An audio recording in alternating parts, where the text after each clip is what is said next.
The Woman King is a fictional movie about a group of female warriors from the Dahomey Empire known as the Agoge. They were real-life warriors and one of the few all-women armies documented in history. Now, fun fact, the Agoge were the historical inspiration for Black Panther's Dora Milaje.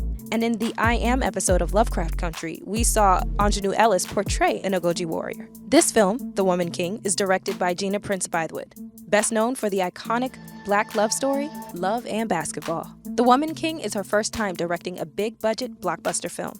Now, it took Gina almost 25 years to be trusted with a film of this scope, and she credits her work on the pilot of Marvel's Cloak and Dagger and the success of Patty Jenkins' Wonder Woman for the doors that opened to her making The Woman King. Promotional material and the depiction of the Agoge in the movie have caused quite a bit of controversy, with people even calling for a boycott of the film due to its historical inaccuracies. Specifically, the inaccurate portrayal of the Dahomey Empire and their complicitness in the transatlantic slave trade. The film stars powerhouse actress Viola Davis, who plays General Nanisca, the leader of the Agoge, and the second most powerful person in the Dahomey Kingdom. Nanisca only answers to King Geso, portrayed by John Boyega. Now, he didn't get to be a Jedi, but at least he got to be an African king in this movie. Nanisca has unrivaled political sway with King Geso, and she is the warrior responsible for putting him on the throne. Another Star Wars alum, Lupita Nyong'o, was supposed to be in the film too, but she reportedly dropped out after learning more about the brutality of the Agoge and the lasting effects of their participation in the slave trade. We've heard a lot about the valor of the Agoge, how unstoppable they were, but until now I hadn't really heard the other side of the story, As much as we highlight their strengths, we also have to acknowledge their crimes.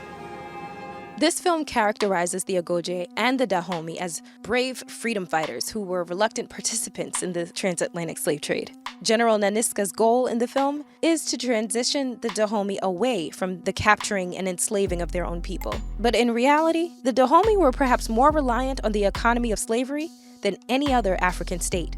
The real Agoge weren't reluctant slavers. They were anti-abolitionists who didn't end capturing and selling slaves to Europeans until the British pressured them to do so following the Slavery Abolition Act of 1833. Now, the film is set 10 years prior to that, in 1823. The Dahomey are facing growing hostility from the Oyo Empire, and Oyo soldiers have captured villagers in the Dahomey territory. Despite the Oyo's advanced weaponry, the Agoge are able to defeat the Oyo soldiers and free the villagers. They also take captives from the rival army and march them back to the Dahomey kingdom.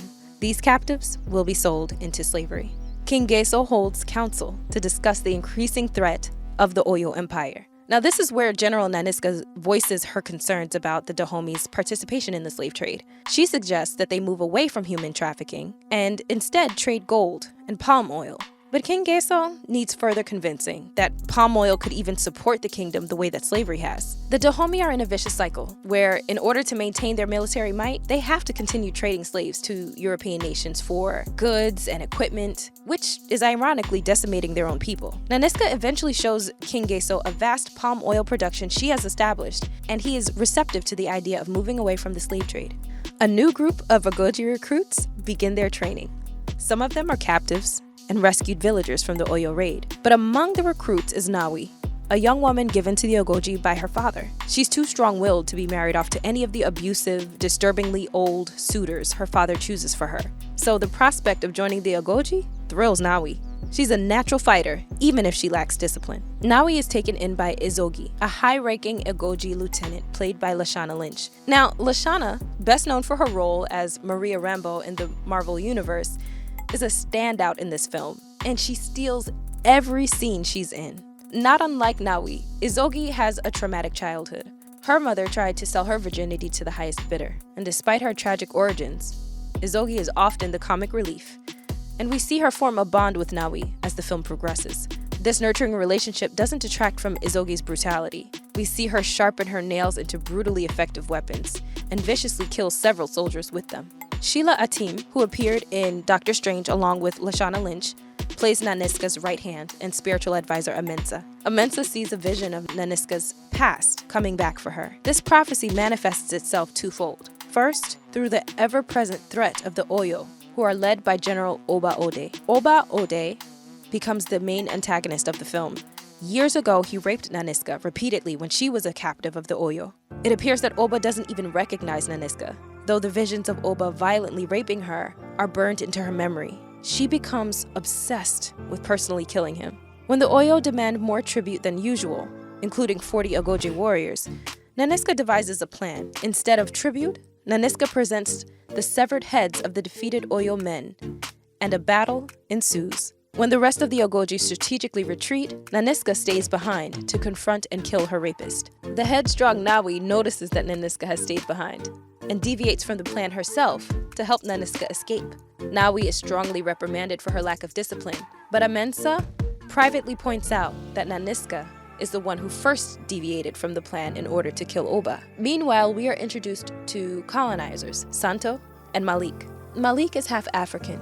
His mother was Dahomey, and her dying wish was that her son return to her homeland. So, he accompanies Santo on his slave expedition. He is visibly troubled by the horrific conditions the slaves have to endure, and he becomes privy to a conversation between Santo and Oba, where he discusses the Oyo's plans to team up with other tribes to invade and defeat the Dahomey. While bathing in the river, Malik is spotted by Nawi, and the two briefly bond over his Dahomey heritage, and their attraction to each other is palpable. The Ogoje are forbidden from taking husbands or bearing children, so this budding relationship with Malik is dangerous and puts Nawi's future as an Ogoje warrior in jeopardy.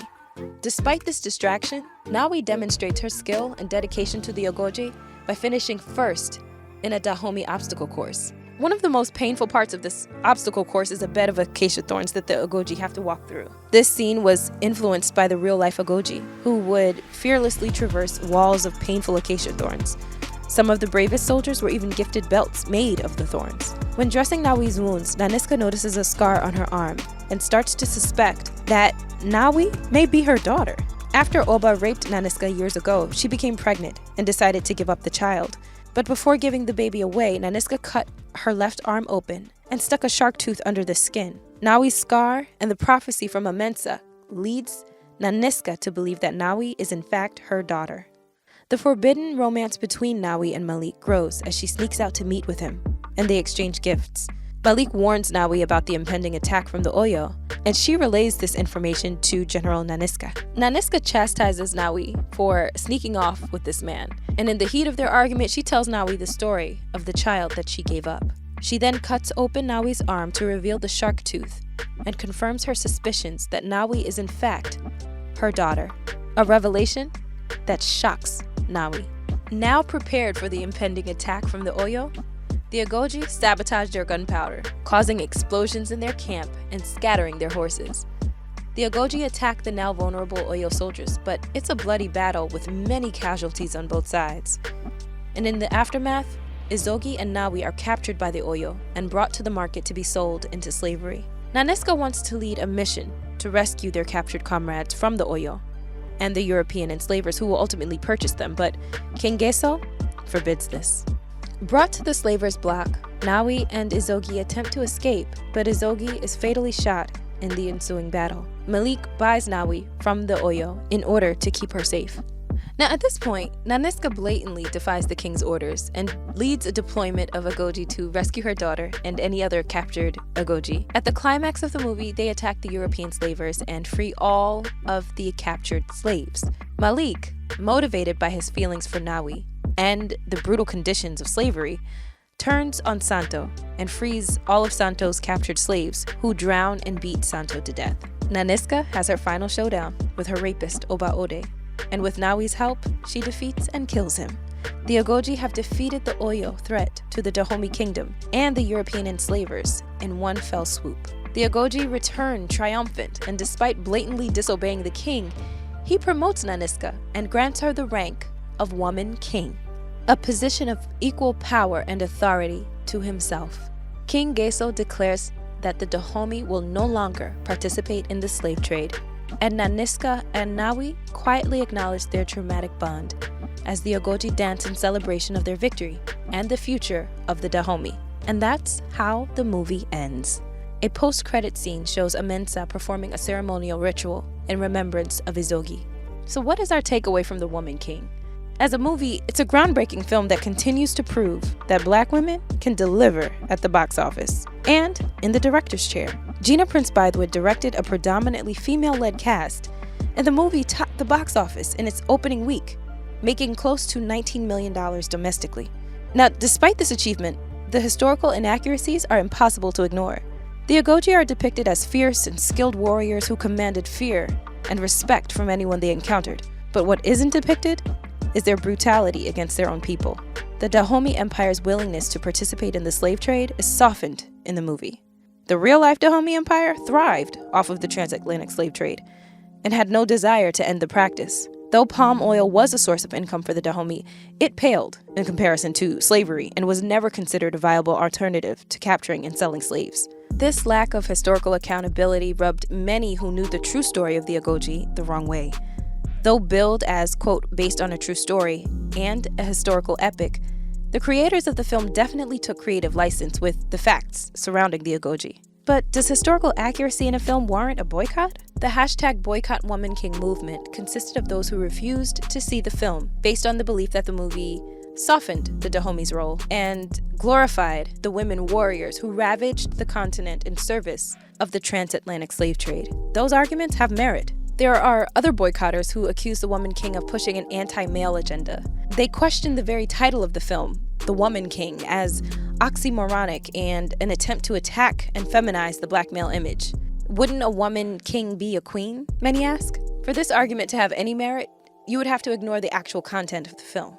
There is very clearly a male king who is the sovereign ruler of the Dahomey. There is also clearly a queen, the king's wife, who is depicted by Jamie Lawson from The Batman. She is at odds with Nanisca's character, her growing political influence, and the rumors of her becoming the Woman King. The title of Woman King is established early on as a rank equal to that of the king in power and authority. One of the most offensive criticisms of the film is that it's a whitewashed version of the history. The dictionary definition of whitewash, quote, to gloss over false errors or wrongdoings, surely applies to how the Dahomey were portrayed. However, colloquially, when the term whitewashed is used, it usually refers to a story erasing the contributions of people of color and replacing them with white people. This film had no white saviors, so accusing it of whitewashing can be misleading. The misinformation around the film is staggering. It's hard to decipher the legitimate criticisms from the movie's historical inaccuracies with the pervasive anti-woman, anti-black rhetoric. Not dissimilar to the backlash Halle Bailey faced for portraying the live-action version of The Little Mermaid, the thought of a black female-led blockbuster was too incendiary for some to support. Fueling some of the, quote, agenda rhetoric is the fact that two white women, Dana Stevens and Maria Bello, are credited for writing the screenplay and the story. But I challenge anyone who believes there is some kind of white agenda fueling this film to show me any remotely positive portrayals of white people in the film. Don't worry, I'll wait. Lastly, and maybe most ridiculously, the Woman King has been accused of trying to emasculate black men and defeminize the black woman by pushing the strong black woman trope. These characters showed nuance. They were multi-layered women who were anomalies in a patriarchal society. They laughed, they cried, they smiled, they showed love. They modeled sisterhood, warmth, and camaraderie, just as much as they showed their fierceness and battle prowess. Honestly, the sheer ruthlessness of the Agoge may be the most historically accurate part of this film. But what do you think of the film? And what do you think of the controversy? Did you have any reservations about seeing The Woman King? Or did you refuse to see it due to the historical inaccuracies? And what about an agenda? Do you think there's an agenda for the film? And if so, what do you think that agenda is? Let us know your thoughts in the comments, and don't forget to subscribe. Thanks so much for watching.